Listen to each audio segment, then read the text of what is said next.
నా video first time కనుక మీరు చూసినట్లయితే లైక్ అండ్ సబ్స్క్రైబ్ చేయడం మర్చిపోవద్దు.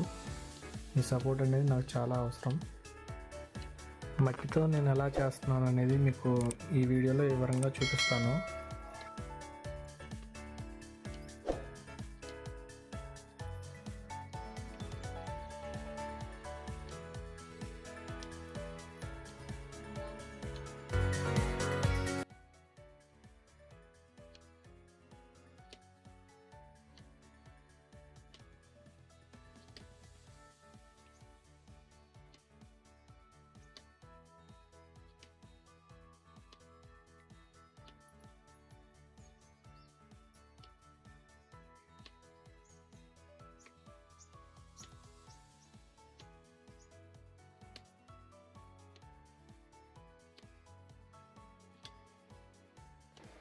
సో ప్రోడక్ట్ అనేది చాలా వరకు మనకి రెడీ అయిపోయింది.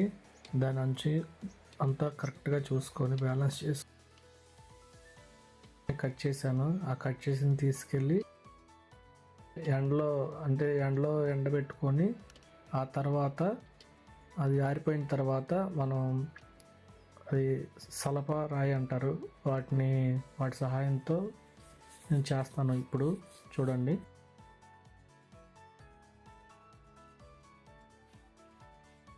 కొంచెం తడి చేసుకోవాలి.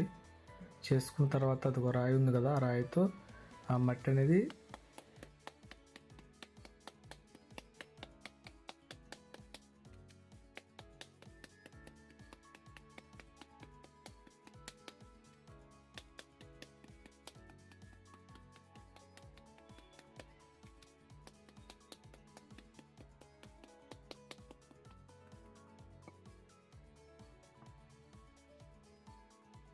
కొంచెం మసి పోసుకొని అది నిమ్మ అనేది ఆరిపోయినాక మళ్ళీ ఒకసారి రైట్గా చేసుకుంటే ఇంకా ఎక్కడైనా ఎక్కువ తక్కువలుగా ఉన్నా కానీ కూడా క్లియర్ అయిపోతుంది.